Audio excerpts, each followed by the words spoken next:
Hi. Short Bus Debate Club. It's a bus rolling. I can get on board. Hello, I'm Darren Jolly. It's time to get this short bus started. So let's roll and on with the show. All right, from now on, we're just going to name this show Day Late and $1 Short Bus Debate Club because we're doing the Friday episode on Saturday. So welcome to Friday's episode on Saturday. This is Brian Courtney on Day Late $1 Short Bus Debate Club. It has kind of a ring to it. So this episode, we are going to talk about the death of online gaming. And, once again, we're going to bring some historical stuff into it a little bit. But, for whatever reason, and I have my opinions on the matter, online gaming was killed. So, as usual, Darren's across the table. He wrote a thesis about it, so we're going to let him do most of the talk in this 45 minutes to an hour. I never actually finished the thesis because the bitch came and said that I needed to include her in my lit review. Oh, that's right. And I never, but I mean, no matter what, yes, I did all the. I mean, and online gaming is interesting because I did it as an academic project, but I had spent a ton of time playing online. My dad spent a ton of time playing online. I spend a lot of time playing online. I mean, poker, my aunt played probably everything but poker because she loves the slots, dude, which is just the craziest shit ever. And online, like as quick as, like part of the allure of online was that, I could sit there and I could play, 600 hands an hour, and 10 tables. Yeah. So if you're mathing that out and you're playing mathematically appropriate, then the numbers are going to come into balance quicker because you're going to reach the higher levels of variance quicker. But when you're talking about that in the context of casinos, I mean, I have some really weird because if you're you're playing a game that the online casino has a 17% advantage over you on. I mean, you're going to lose your money so fucking quick in that spot. I think she still plays, because the death of online gaming means you can't bet real money without going to a lot of fucking, not sneaky, underhanded things, but you've got to definitely take a lot more steps than you should. Yeah, you create a fake IP address. You can use alternative payment processing positions like crypto. You can. There are ways and means, but like you said, it's got to be kind of tricky. But that's getting the carriage a little bit ahead of the horse. We do the cart before the horse thing a lot. We're not linear, Time is a flat circle. That's a scary thought. So to kind of frame it a little bit, my dad and my mom got separated in 1989, divorced in 1990, 91. Neither one of them were making any good money. My dad was working at a mini mart at the time. He started to play poker at these weird little grandfathered in places in town. What's the name of the one that was down on Federal? The Horny Toad. Yeah. He'd play at the Horny Toad. And I'd come and sit and watch sometimes. Like I'd go and play. I'd go to pool tournaments with him as well, but I go watch these games play because my dad knew that I was a dork when it came to cards, like almost immediately. It actually, when I was 14, probably 13 or 14 years old, I went to a tournament with him, and he put me up against these guys playing cribbage for money, and I was beating up on them. So he always kind of knew that he and I had a connection with regards to that. So in 1991, Colorado, gambling becomes legal. Brick and mortar gambling becomes legal. So they start putting, but only inside Black Hawk, Central City, and Cripple Creek. Well, let's just clarify though, because you mentioned the Horny Toad. So in the state of Colorado, and I would assume other states as well, but here, as long as the house is not making money, they're not dragging a cut of a rake, part of the pot, then you can gamble as much as you want in any establishment. And so technically the bars were doing because they were making more money because people were going in there and gambling, and then they would drink and whatever, but they weren't making money off of the gambling itself. During that time period, there's no doubt that the Horny Toads, their entire financial position was rooted in 2 or 3 games that they would run a day and having people coming in and buying drinks.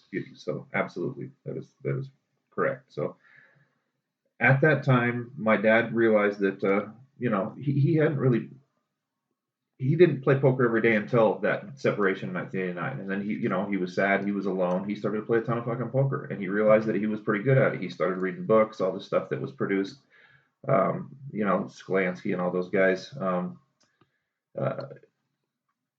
And he realized that maybe this is something that he could use as a profession.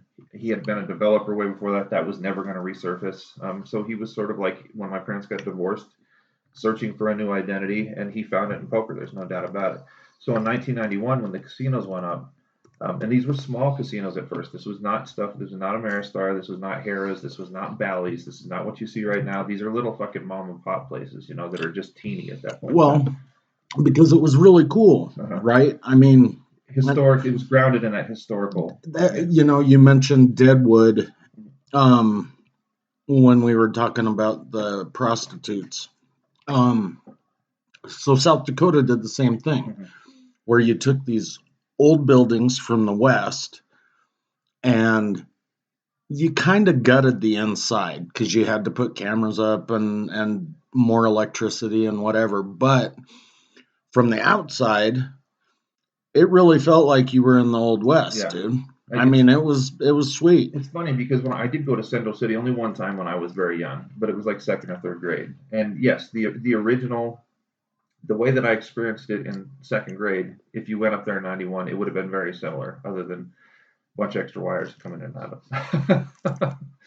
But so he and that's what he did, and he actually started dealing sometime around dealing cards, poker specifically, around 99, 2000, something like that, because propping, which is what he did for that time period, which means when you're a proposition poker player, you sit down at a table, you get paid an hourly rate, but you're playing with your own money, and you're helping them to start games, and once the game fills, they kick your ass out, and then you got to go sit at the next table and wait for another one.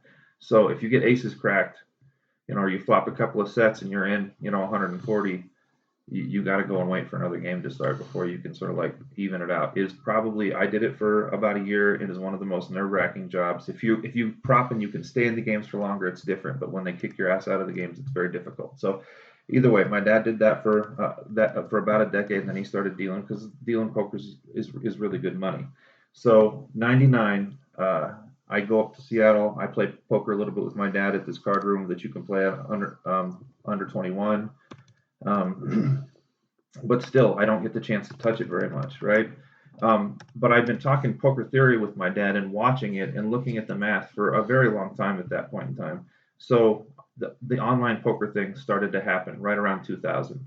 I decided that I had $200 that I could try, and I put $200 on Paradise Poker, and I ran it up into about $4,000, and I would go and eat barbecue with my dad once or twice a month, and I started arguing with him about the online stuff. And he was sort of, at this point, you had these purists that were like, there's only live poker, you can't make live reads if you're playing online, somebody's going to be cheating you, somebody's going to be looking at your hold cards, which turned out that in certain instances was true, but not in all, because in a caveat emptor position, let the buyer beware.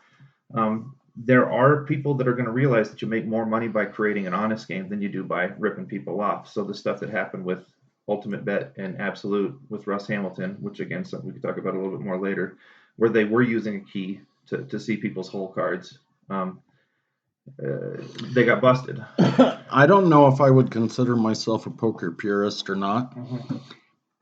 Maybe, because I think I'm a purist in a lot of cases.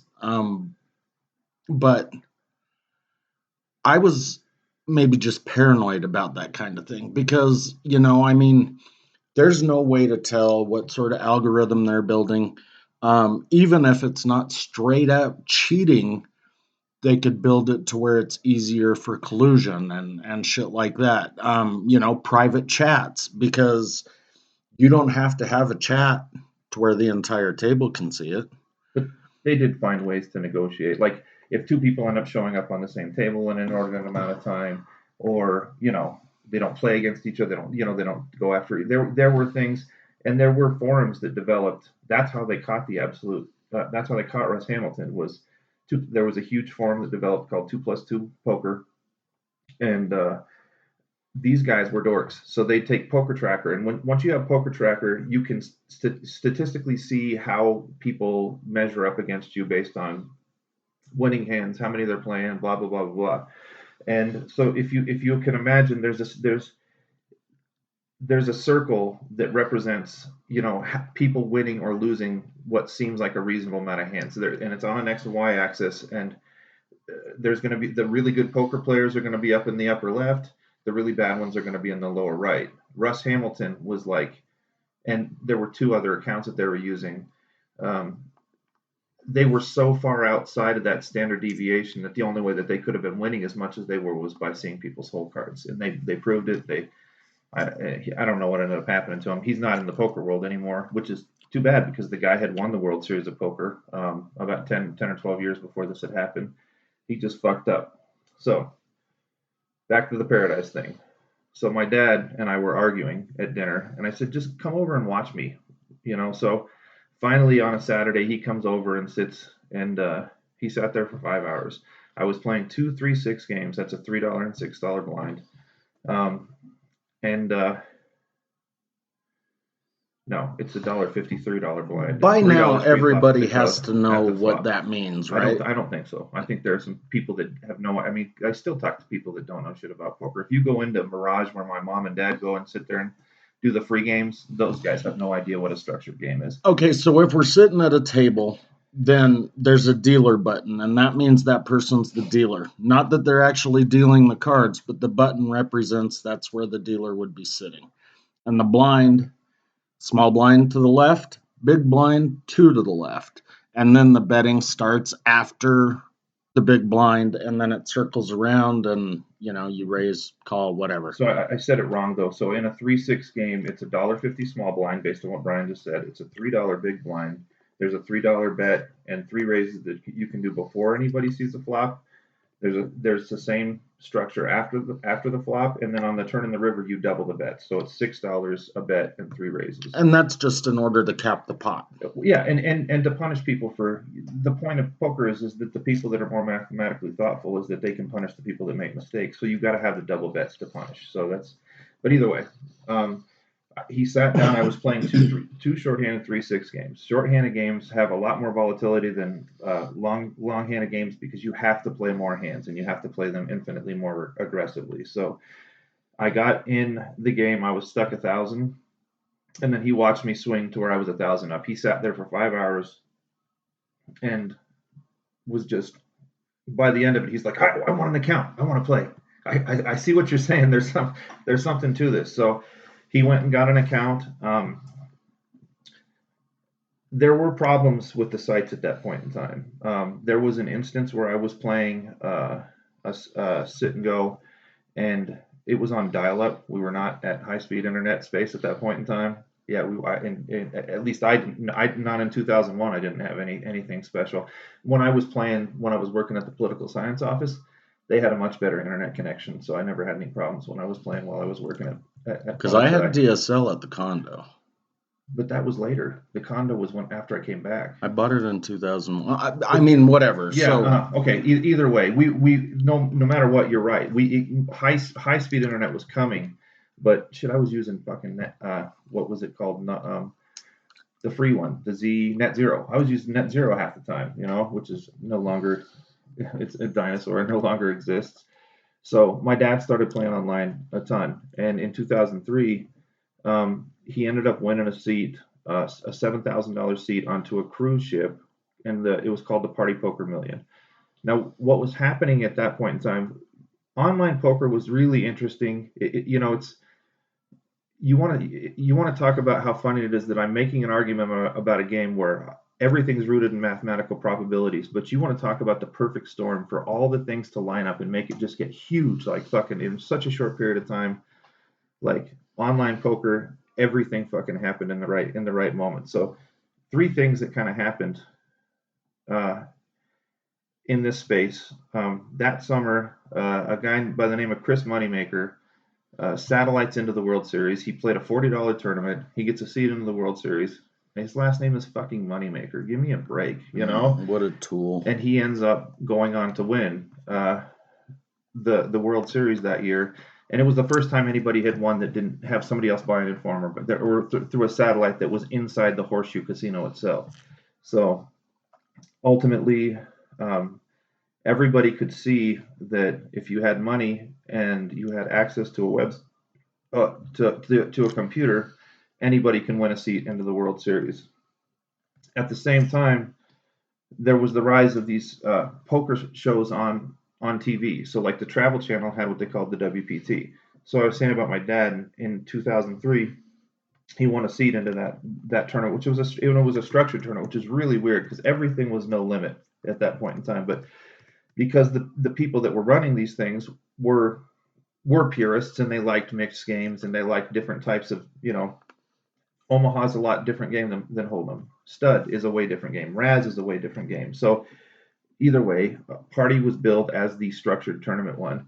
My dad ended up finishing eighth that year. He missed the TV table by 2 spots, but no matter what, that success and the success of some other people that were around us at that point in time made us all want to do it. But there's no doubt that Moneymaker pushed the fucking U.S. Market through the roof. Well, and then you ended up with these smaller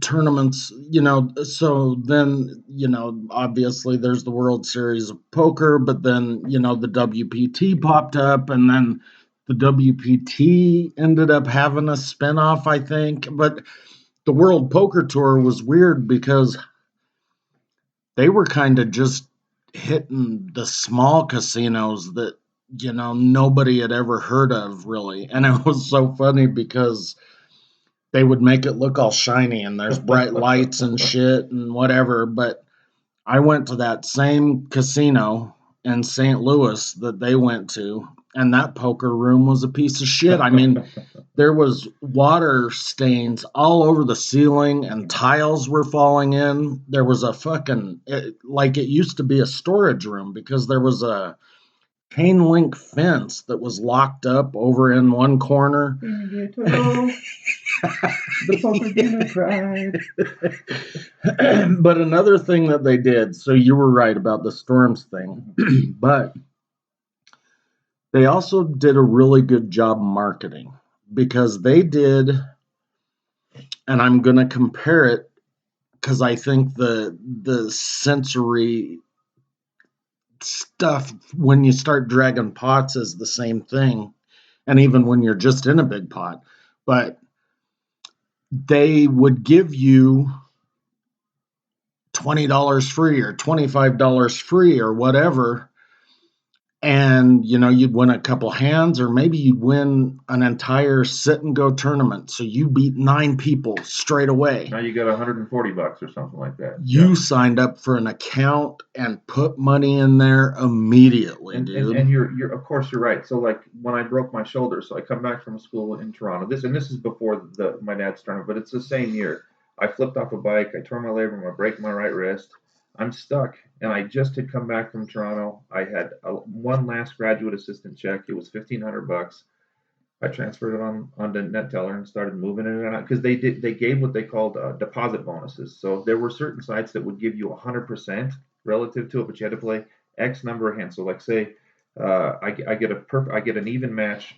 So I'd always deposit the maximum amount. So if it was 500, I'd put 500 on, and they said I had to play 3,000 raked hands, and then they give me $500.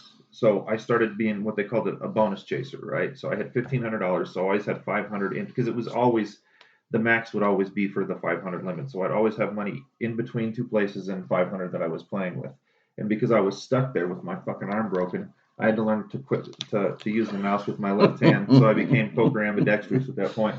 But also, I learned how to be a break-even poker player, and that, like, when you're playing that many, like I said, 70 to 100 hours a week, that's a lot of fucking hands, and $1,500 is not very much money when I'm basically playing 2-4 and 3-6, which is not enough money to play those games when I have my money in between all the time.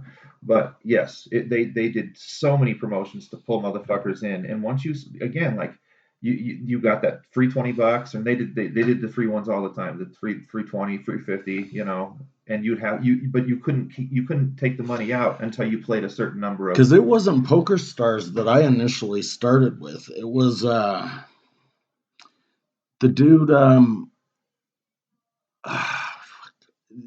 What was the other one? It was Stars was there, Full Tilt was there. Party Poker was Party Poker was the first one. Yeah, Party Poker. Party Poker was the first one that I signed up with. When we went on a tour to go see a butterfly pavilion when we were on that cruise, me and my dad, and we ended up on the bus with the owners, the ones that wrote the program for it.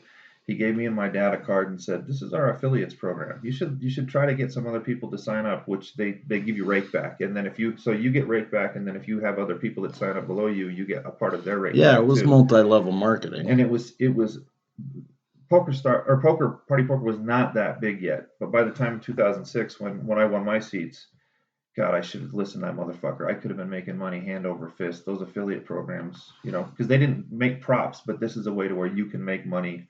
And if I can even my fucking rake out to where less money is coming off the table, that's only going to increase my positive expectations. So. That's essentially what that entire movie Runner was about, was the affiliate program. Like, he ended up talking to the shady dude down in the Bahamas or wherever the fuck they were.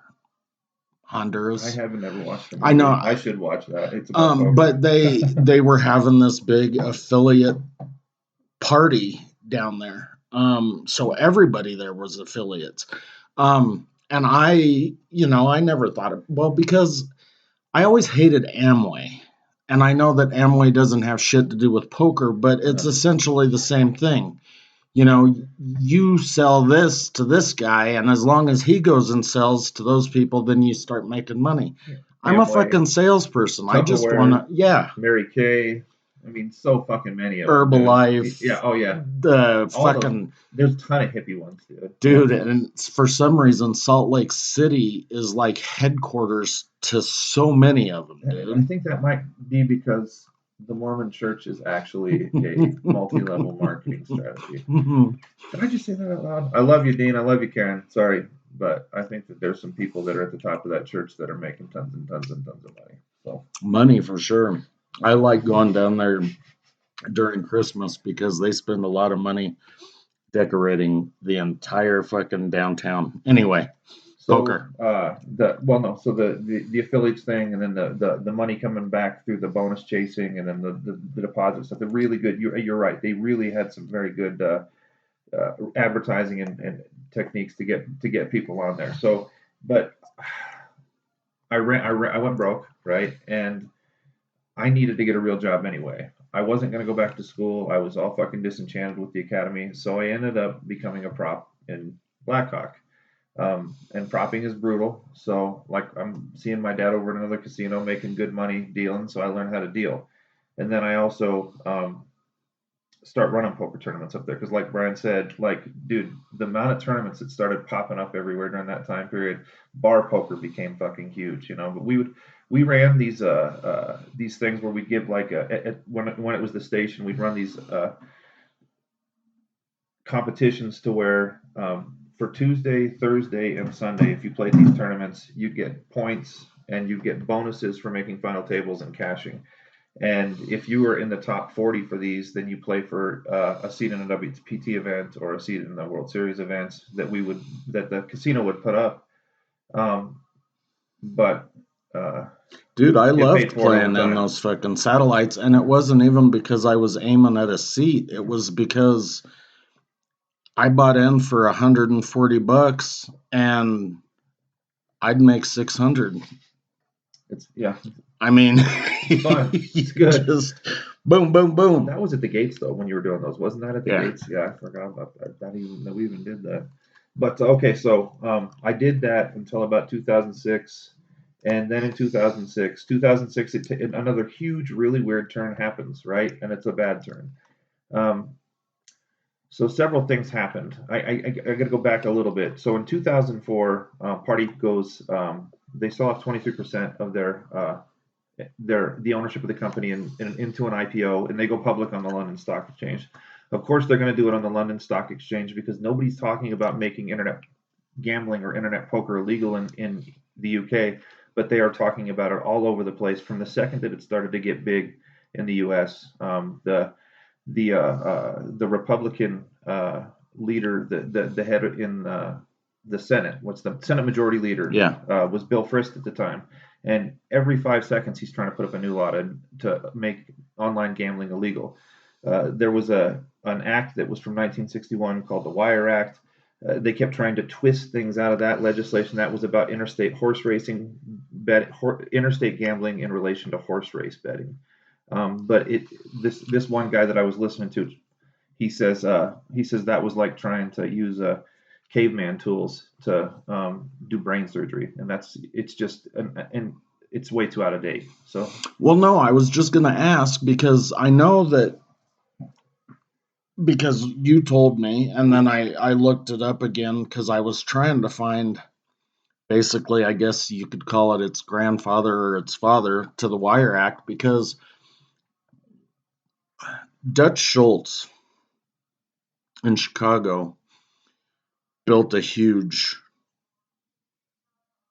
basically, phone room, and he was taking bets, and all of a sudden, he's taking bets from Philadelphia and so he these was other using places. that phone room as a way of taking interstate bets. Yeah, Okay. so if I had to, because I mean, they were pissed at Schultz and they were pissed at, fucking the entire five families, even though they didn't call them the five families back then, because they started doing the same thing, so You they're, mean the mob? That's what. Okay. yeah.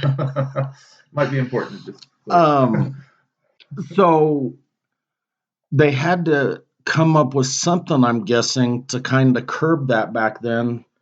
Because prior to that, I mean, in Harlem, they made all of their money, and it wasn't even sports betting. I mean, they were just doing the number. Yeah. I love that. I love that on Malcolm X. What a great movie. Yeah. Yeah. I'm combinating, man.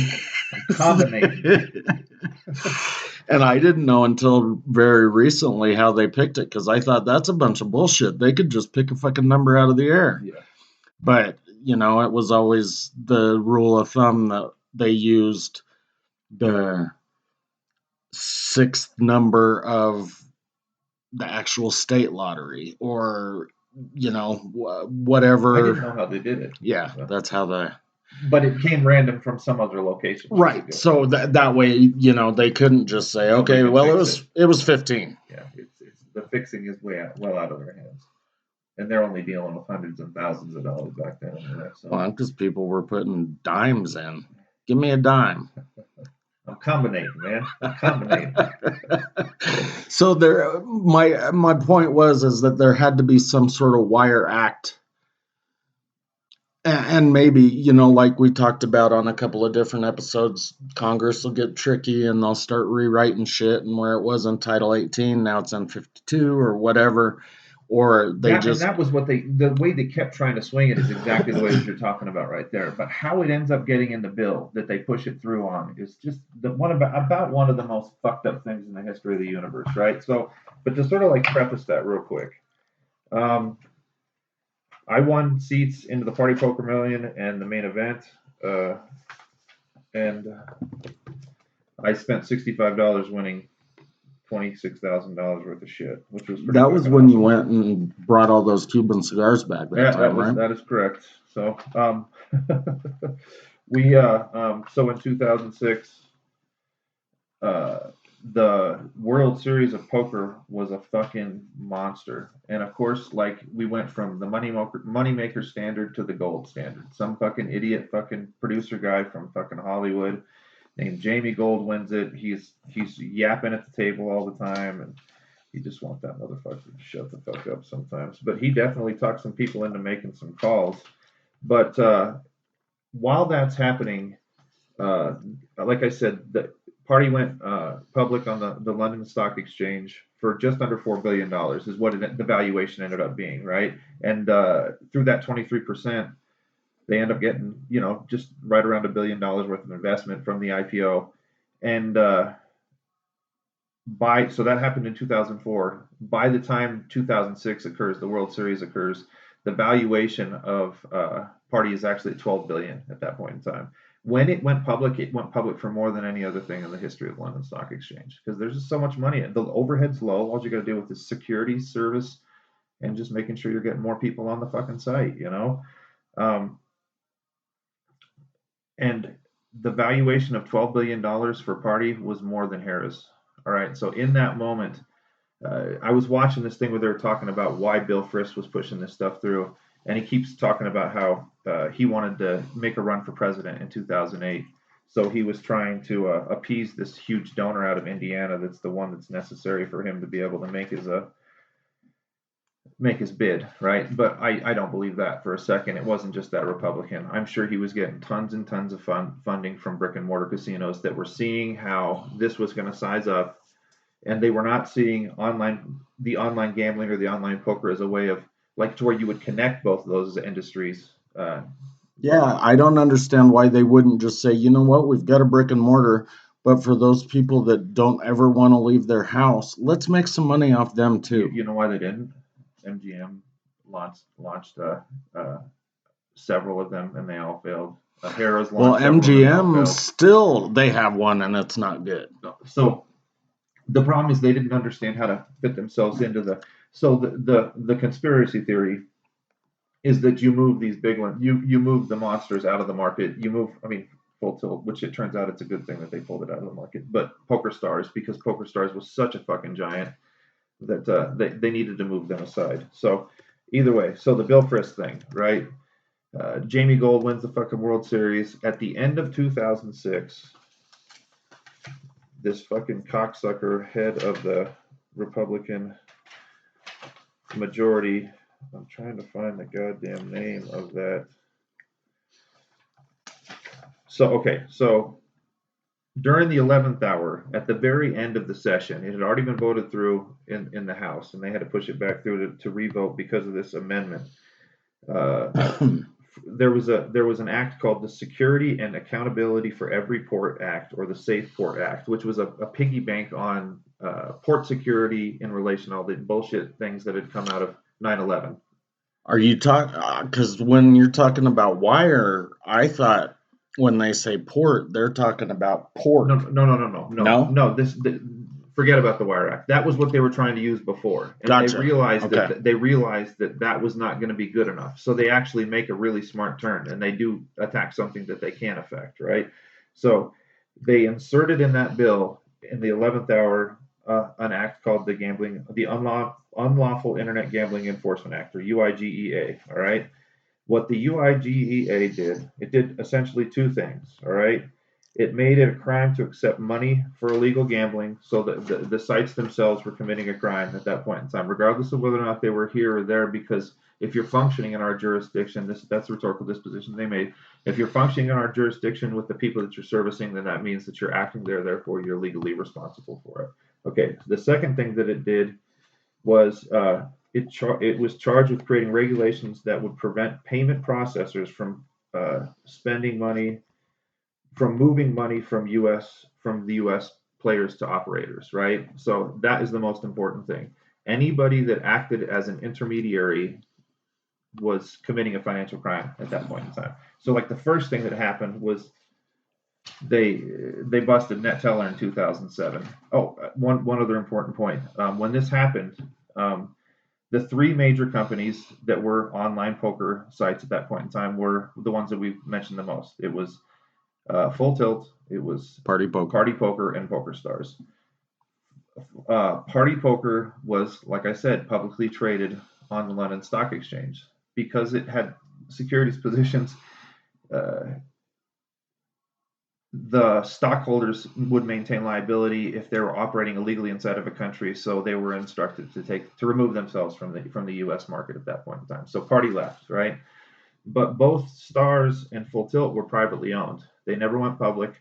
So they said, we're going to gamble with this. We can make so much fucking money. Anything that they charge us with regards to a fine, and it's all civil stuff anyway. You can't really charge us anything criminally unless there's some sort of other thing that applies, which will come into play with Full Tilt at the end of this. But again, first, so parties out, Full Tilt and Stars are staying in, and ultimately, NetTeller continues to process money going back and forth between the sites that are functioning in the U.S. and the players that are functioning with them. In 2007, NetTeller gets fist fucked by the Department of Justice for $136 million fine, and the owners of the owners of NetTeller had to publicly acknowledge that they committed the crime and remove themselves. So the point was that people were not looking at the payment processing position as a valid thing.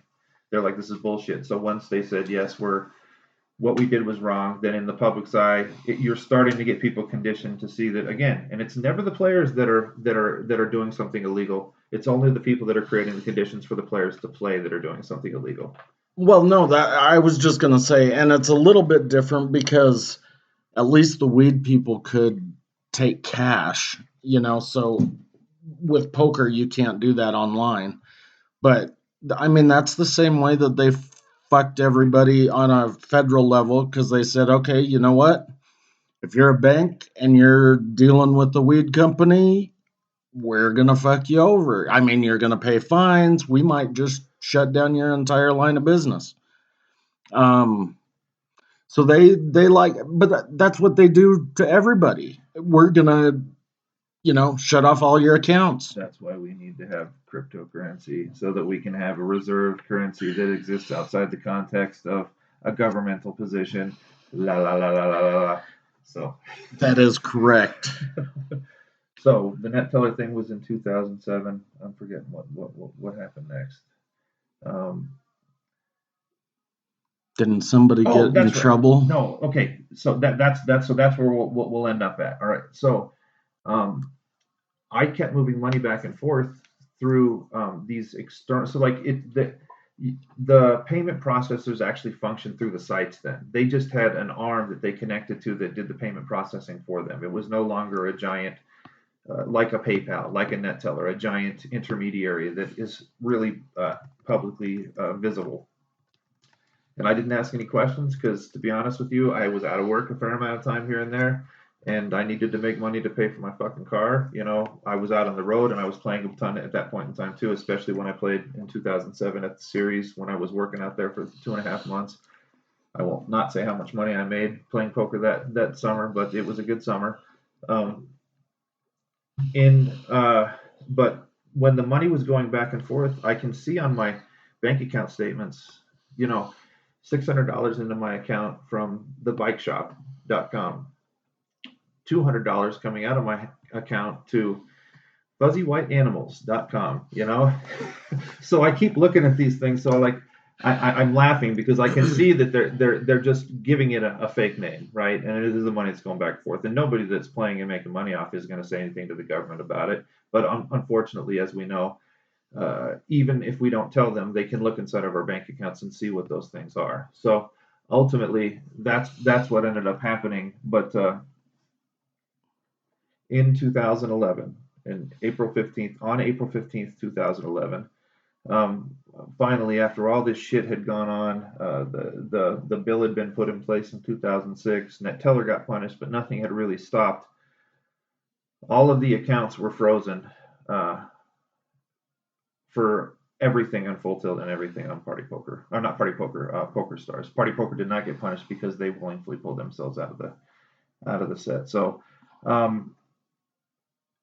there was a lot of money that was there for that while, and there were a ton of negotiations that were going on back and forth between the sites and the Department of Justice. But ultimately, the Department of Justice, they made a huge deal.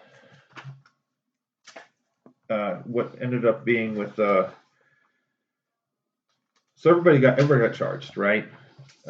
They got charged with. So this is what it says: individuals lied to U.S. banks by setting up false businesses to act as conduits for internet gaming payments, disguised as something else, and then miscoding the transactions. Because if you have a transaction that's a digital crime transaction, it's coded based on the category that it fits into. And internet gambling had a very specific coding, and of course they were lying about it. There's some irony there, though, because I'm sure a lot of these politicians end up using this anyway, and they may have used the poker thing. But if you go to the titty bar and you don't have any cash, generally you can buy titty bar cash. At the Hustler Club, it's called. Do they call it that? Well, at the Hustler Clubs, it's called Beaver Bucks. Oh, okay. At Beaver Bucks is good. At PTs, it's called, I think, Gold Dollars or some shit. I like that. I like the other one. Yeah, Beaver Bucks makes sense. But when you run your credit card, they charge you 10% more for whatever. So if you want $400, they charge you $440. But then it says $440 to whatever steakhouse or something. Yeah, it doesn't say not to Beaver Bucks down at PT's Gold. It doesn't say Larry Flint's Hustler Club. So I just think that they use these laws when it's convenient for them and when they want to prosecute somebody. Look, I mean, one thing that I've repeated over and over and over again here all over the place is that if you believe that we live in a capitalist economy, you are a fucking retard. We do not live in a capitalist economy. If we lived in a capitalist economy, we would have allowed this industry to grow by its own accord. We would not have intervened. You might have done some simple things to make sure that, regulations to make sure that people aren't getting cheated here or there, to make sure that they're administering proper security inside of the websites themselves to protect the consumer, sort of like a consumer protection position. But ultimately, outside of the consumer protection position, if we were a capitalist economy, everybody else would have to stay the fuck out. But let's be clear. There's a ton of money invested in Vegas. There's a ton of money invested in New Jersey. There's a ton of money invested in the Gulf Coast. And now it's everywhere else. You got them in fucking Connecticut. You got them here. There are huge brick and mortar casinos everywhere. It costs way less money to run an online site, like I had suggested before. So they were threatening the continuation of that industry, and people were afraid of it. Yeah, I mean, it is it's a hypocrisy of the highest order, But I still think that they should put Beaver Bucks on the transaction code. I think it would be fucking hilarious. So, well, I think it was to protect mainly from your girlfriend or wife. Yeah, of course. Yeah, I know what they're doing. I like that. It could have been. It is a steakhouse, though. I mean, when they were putting the bicycle shop. It's a taco shop. Yeah. They could do the pink taco shop at the other. Right. I like it. It's good. So ultimately, all this money's in limbo, right? I mean, and everybody's waiting. And when you're talking, so like, I had kind of seen the writing on the wall. Like, I knew, and if you listened, if you put your fucking ear to the railroad track, you should understand that there were rumblings that this was going to eventually come down. And the only way that it was going to come down as if you saw what happened, because with the Net Teller case, they actually had frozen a huge chunk of money too. It was going to look something like that. And at some point in time, they were going to do it. I was starting to work more at the post office anyway. So I just kind of I didn't have time to play anyway. So it didn't really fucking matter to me anymore. So I pulled most of my money out. I left whatever. I mean, if it gets shut down and I lose it, then that's fine. But there are people that had. So if you're playing, like, say you're playing like 100, 200, no limit, because they had huge games on Full Tilt and they had huge games on Stars. If you're playing 100, 200, no limit, you have to have $200,000 when you sit down at the table, which means that you have to have, 12, 14 million behind. I mean, there's a thing called a bankroll for a reason. You don't play these games. It's because you can run bad for a long time. But if you believe in numbers over the long haul, you're going to be a winner. So ultimately, this poor son of a bitch who was fucking playing out of California that was playing 100, 200, now he's got $14 million. It's basically stuck in the middle that he can't get access to until these guys, or maybe if he'll ever get access to it again. So, but thankfully, at a certain point, things got dealt with. However, I mean, Poker Stars was the most honest. Like, they got their stuff paid back as quickly as they possibly could. I can't find my numbers on it, but they did. They took care of it and they did what was right. They paid back the players, and it was, I think, in mid 2013 because they weren't going to allow the players to get paid back until they had negotiated their overall legal position. So, that was July 31st, 2012. So Stars had to pay $547 million over the course of a 3-year time period. The problem with Full Tilt, however, was Full Tilt was, in fact, a Ponzi scheme. Like, they were, you had the three people at the top. One of these names I feel bad about having to say, but the guy might be the greatest poker player in history, but he was a scam artist. Phil Ivey was making, they paid to those players what they called, what in the fucking world was it that they called those things? Full Tilt owners, Ponzi scheme, fuck Howard Lederer, fuck Chris Ferguson, and fuck Phil Ivey. Oh, that's what I said right there. They paid them what they called monthly distributions, all right? They would pay monthly distributions totaling $10 million a month, right? When it was all said and done, when everything got shut down, they had the owners of Full Tilt, who were the people that I referred to, and the other guy, Ray Bitar, who was the CEO, the only one that wasn't a poker player, and also the only one who actually got indicted over all this stuff.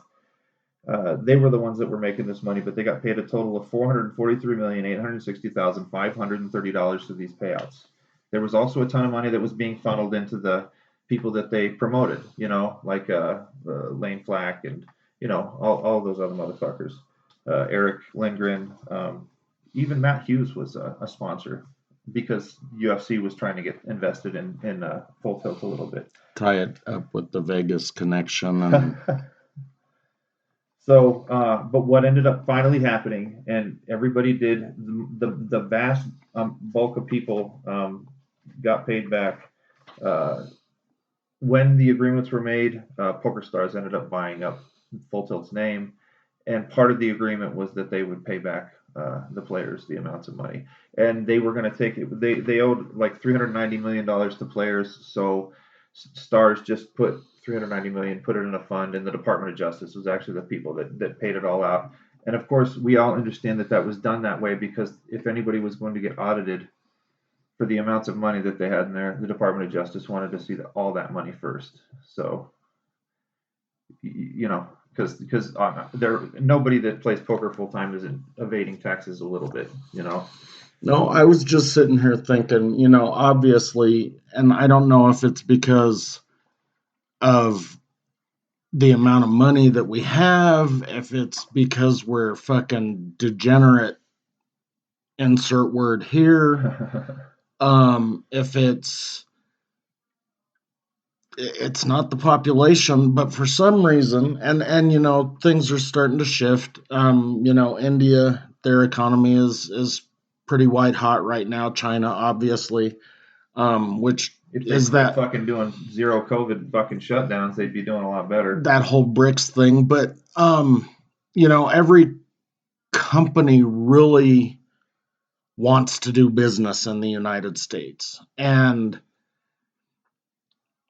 I think that those poker companies still, doing business in Europe and in Asia, Australia, I think they're still doing okay, right? I mean, well, there have been changes to the guard. There's a new, so like the way that I would finish this out is, so the question is what is the state of online poker today, or online gambling today? Like, there's a company called GG Poker that's risen and it's really done very well, but Poker Stars still exists. It's not going to go anywhere. I mean, they're fucking huge still. Well, no, that's what I'm saying though, is that they're doing okay, right? Poker got hurt a ton because they were the predominant U.S. provider, and they had other things that were going on like skins. Did you ever see Empire Poker? You mean online game? Yeah. So Empire Poker was a site that they purchased the skin from Party, and they had about 7 or 8 of these sites. Yeah, there were a that. bunch of them And because I Empire thought was it big. looked It's exactly like the Party same. Poker. They just were different colors. But when Party elected to pull out, so they were talking to all these folks beforehand, and they kept saying no, no, no, no, and they're like, well, we're the ones that create the space for you to do it on, and we're a publicly traded company. They said exactly what they said. We're a publicly traded company. We're exposed to too much liability at that point in time. We have to remove ourselves from that market. So they did a midnight update, like a software update that separated them from these other sites that refused, because some of them they came to an agreement and they bought them back and just took them over. It's funny though. I mean, if the things in the United States would have worked out, that would have been just fucking brilliant, because I'm sure what they did is they said, okay, you're going to pay us an upfront fee plus a rake. You're going to pay us some monthly thing for licensing. We'll provide you the skin. You'll have the shit on our servers. You don't have to do shit except collect money and do your own marketing. If the United States, I mean, it could have been great. And in connecting to a previous show that we did, they're gambling companies, right? Who do you think provided the biggest server farms for these gambling companies in North America? I don't know. I would go with, well, think about it for a second. Think about it. You're talking about a big building, server farm. Okay, specifically for these online casinos. Well, I know that they probably put them somewhere in Iowa or Nebraska. It was indigenous populations in Canada, because they were making the same agreement. This was a way of them apologizing to these indigenous populations for doing the same thing that we did, essentially. And these fucking these indigenous populations were making fucking bucks providing that space for those fucking. Nice. I wanted to roll back because initially I recognized the name Frist, but I didn't know from where. And then I saw that he was from Tennessee. Yeah. So the reason I recognized his name, and the reason I'm mentioning this again, is because I want everyone to understand that regardless of whether you're a congressman or a senator, those people don't have shit in common with any of us. So Frist's grandfather founded Hospital Corporations of America.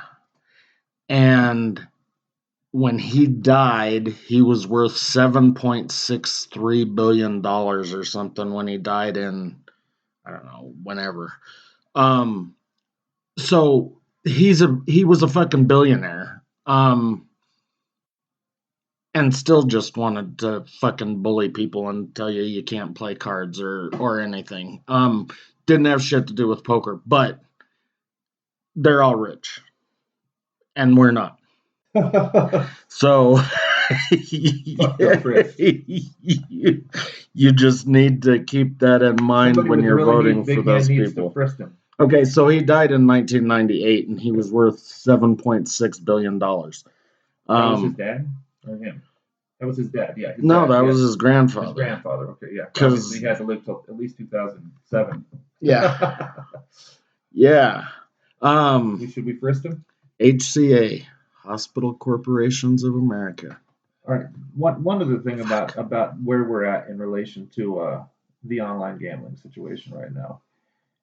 Do you think for a second that you ever maintain an advantage over a sports book when you're betting on it? Let me be as abundantly clear on this point as I possibly can be. You're never going to take a bet that's going to say plus 110, minus 110. That would be even all the way across the board. You're always giving up points. So that means that you're losing to the fucking house no matter what. If that's the case, and sports betting is not, there may be some skills in it. I understand that there are people that run numbers. They can pick up tendencies, and there might be a skill to it. But the skill to poker is not as nuanced as that. I should definitely have access to poker. And if we have legal sports betting, then we damn sure should have legal poker at least back in this country. And they fucking killed the population. Dude, there was such a wonderful player pool back then. I mean, people were bad, you know. I'd sit there and play 10, either 3 plus 30 cents or 6 plus 60 cents sit and go, 90-man sit and goes on full tilt. I do it for like 14 hours straight, and I make good money doing that. And I was doing that with a skill. Now you said something about algorithms earlier, and about because there's no such thing as a perfect random number generator, because you always have to start with a first premise. If there's a first premise, then there's going to be a directionality to certain tendencies inside of it. I am 150% sure that there was a problem with the random number generator on the turn with aces, and I made some really weird mathematical calls where I normally wouldn't have done it, because I'm sure that there was a problem with full tilts program. Well, and dude, I mean, you know, with artificial intelligence and machine learning being what it is today compared to what just was, barely existing back then. Yeah, we've come a long way in 10 years. Well, and they can see this kind of stuff. So, I mean, one, they could probably find collusion a lot easier. Two, immediately. Because you'd see those differentials like automatically. Well, right, but then you can start to see, who's playing what way and whatever. So that's either good or bad. I mean, because if it is learning that, every time you have Anna Kournikova,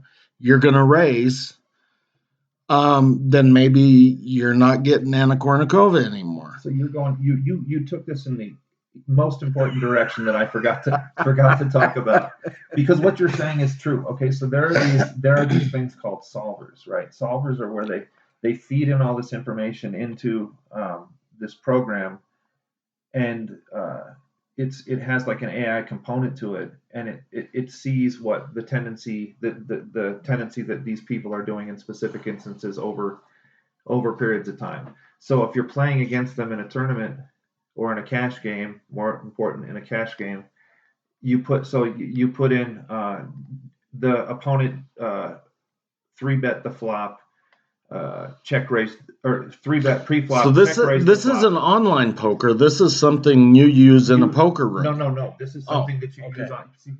So you have your online game right here, right? You feed this thing into the solver, where it's the circumstance that you're facing against this specific opponent, and it tells you exactly what it is that you're supposed to do to play what they call game theory optimal, which means the perfect mathematical way to play in that circumstance. There were these 4 or 5 guys, Jason Bonomo, this kid Fedor, he won all these. I mean, there's no doubt he is an incredible fucking poker player. He's won too many huge live fucking tournaments they call them one drop. They're like $1 million buy-in tournaments. But at the same time, he was playing at home just like Jason Bonomo was. I'm sure it was Bonomo, and they were using these solvers as a way of beating fucking people that played hundreds of thousands of hands, to where you could get exact information with regards to their tendencies, how they play ace king suited, how they play Jack 10 suited from out of position. Well, they always had that, not the artificial intelligence or machine learning, but I mean, if you were doing your job as a poker player online, there were notes that you could take, if it said I had bad MF Bry, I had shit on everybody. Yeah. But there's also, even back then, there was a thing called Poker Tracker, which was a pre-solver. It was where you just you would feed all of your statistics into that program, and then it would tell you how you. And most importantly, it tells you how you're playing Ace King. Because you need to, that's what Ace King offsuit is, a hand that people fuck up on all the time. I mean, so you need to have these things so you can see those tendencies. But I think that they generally overvalue it. Or it depends.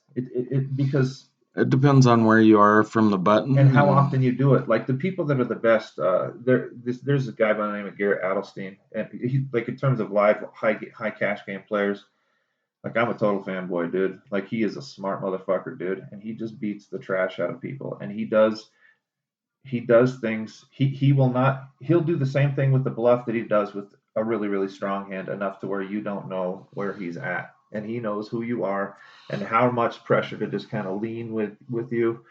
But again, that's live.